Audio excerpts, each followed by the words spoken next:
ಈ ವಿಶೇಷ ಅತಿಥಿ ಎಲ್ಲಾ ವಿಚಾರಗಳಿಗೂ ಸೈ. ಫಿಟ್ ಅಂಡ್ ಫೈನ್ ವಿಚಾರದಲ್ಲಿ ತಗೋತೀರಾ? ಎತ್ತಿದ ಕೈ.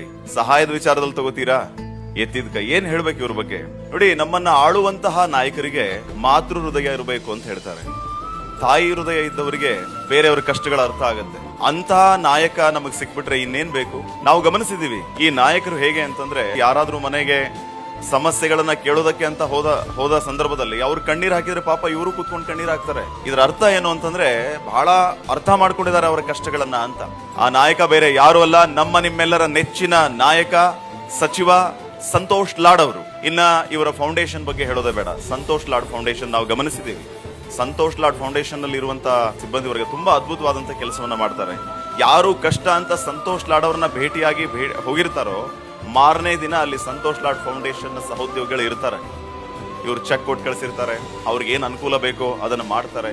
ಮೊನ್ನೆ ಒಬ್ಬರಿಗೆ ನಾವು ನೋಡ್ತಾ ಇದ್ವಿ, ಯಾರಿಗೋ ಒಂದು ವಿದ್ಯಾರ್ಥಿಗೆ ಒಬ್ಬ ವಿದ್ಯಾರ್ಥಿ ನನಗೆ ಲ್ಯಾಪ್ಟಾಪ್ ಇಲ್ಲ, ಸಾಧನೆ ಮಾಡ್ಬೇಕು ಅಂತ ಆಸೆ ಇದೆ, ಆದ್ರೆ ಏನ್ ಮಾಡ್ಲಿ ಅಂತ ಕೇಳಿದಾಗ ವಿದಿನ್ ಅ ಫ್ಯೂ ಮಿನಿಟ್ಸ್ ಅಲ್ಲಿ ಅವ್ರ ಮನೆಗೆ ಸಂತೋಷ್ ಲಾಡ್ ಫೌಂಡೇಶನ್ ಇಂದ ಲ್ಯಾಪ್ಟಾಪ್ ಹೋಯ್ತು. ಮುಂದೆ ಆತ ಇಂಜಿನಿಯರಿಂಗ್ ಸೆಕ್ಷನ್ ಅಲ್ಲಿ ಟಾಪರ್ ಆದ. ಇಂಥ ಅದ್ಭುತವಾದಂತ ಕೆಲಸನ ಸಂತೋಷ್ ಲಾಡ್ ಫೌಂಡೇಶನ್ ಮಾಡ್ತಾ ಇದೆ. ಎಲ್ಲಿವರೆಗೂ ಅಂತಂದ್ರೆ, ಒಬ್ರು ಯಾರಿಗೋ ಬೆದರಿಕೆ ಇತ್ತಂತೆ ಬೇರೊಬ್ಬರಿಂದ. ಆ ಬೆದರಿಕೆ ಇದ್ದಂತ ಮನುಷ್ಯ ನಮ್ಮ ಸಂತೋಷ್ ಲಾಡ್ ಸಾಹೇಬ್ರನ್ನ ಬಂದು ಭೇಟಿ ಆಗ್ತಾನೆ. ಸಾರ್, ನನಗೆ ಇಂಥವರಿಂದ ಬೆದರಿಕೆ ಇದೆ, ದಯವಿಟ್ಟು ನನ್ನನ್ನು ರಕ್ಷಿಸಿ ಅಂತ. ಇವರು ಆ ಪ್ರೋಟೋಕಾಲ್ ವ್ಯಾನ್ಗಳು ಇರುತ್ತಲ್ಲ ಅದರಿಂದ ಇಳಿದು ಬಂದು, ಯಾರಿಂದ ಭಯ ಇದೆಯಪ್ಪ ನಿನಗೆ, ನಾವಿದೀವಿ ಅಂತ ಅವರ ಸಹಾಯಕ್ಕೆ ಧಾವಿಸ್ತಾರೆ. ಇಂಥ ನಾಯಕರು ಬೇಡವಾ ನಮಗೆ? ಜೋರಾಗಿ ಹೇಳಿ. ಅಂತವರೇ ನಮ್ಮ ಸಂತೋಷ್ ಲಾಡ್.